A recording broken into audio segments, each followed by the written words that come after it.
Good morning, everyone. For this morning session, I am going to discuss to you the offline mode of Microsoft Word 365. These are the table of content, the file encrypting password, and the focus mode. Let us open first the Microsoft Word. Punta tayo sa blank document. And let's start the table of content. For example, I'm going to make a table of content to be used in the filing of DepEd ranking for Teacher 1. Just go to select the references, choose the table of content. Dito tayo sa manual table. For example, I'm going to make a table of content for the DepEd ranking. The first page will be the letter of intent.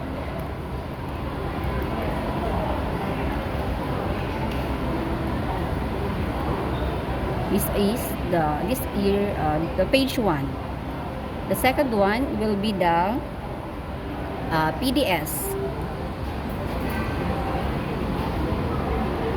CSE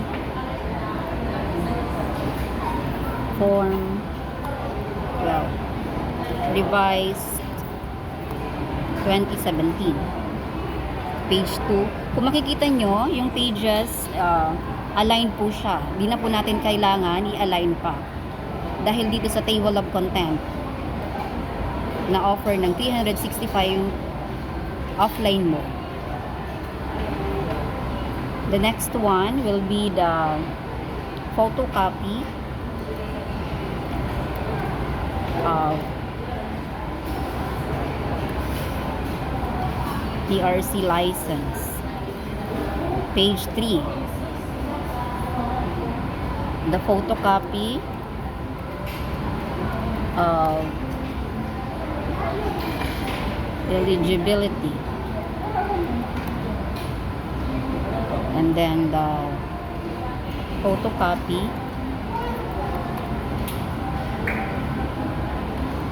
of scholastic record. Halimbawa, nasa page, ito nga yung photocopy ng PRC is nasa page 56. Kung makikita nyo, align pa rin po yung pages na.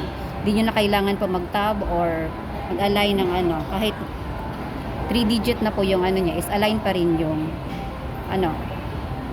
yung numbers.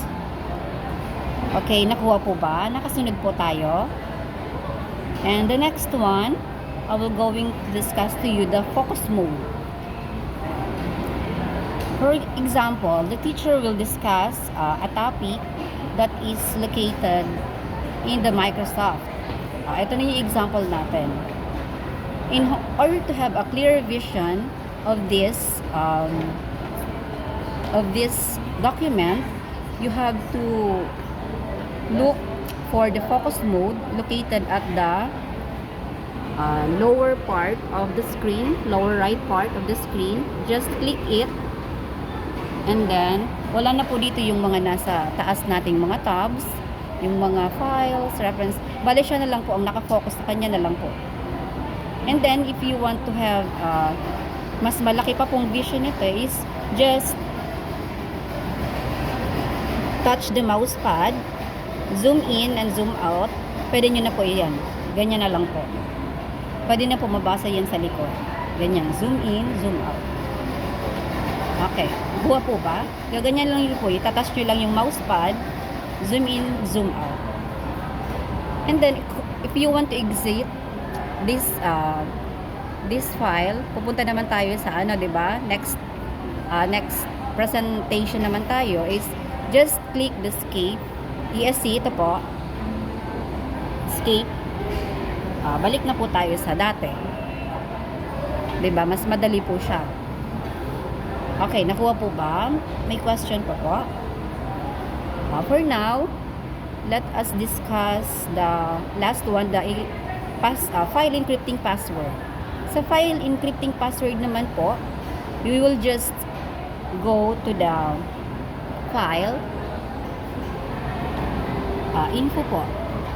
Click the info and select the protect document. Ito po, ginagamit natin to para sa mga document na you want a confidentiality. Just click the encrypt with password. Take note po, teacher, if naglagay po kayo ng password, please remember the password kasi yung password po is hindi po siya pwede ma-retrieve ng any technician. Okay? Kung ayaw nyo naman po is just close and then back. Nakuha po ba? Meron pa po kayong question? Okay. That's for today. That's for the morning session. Good morning and thank you.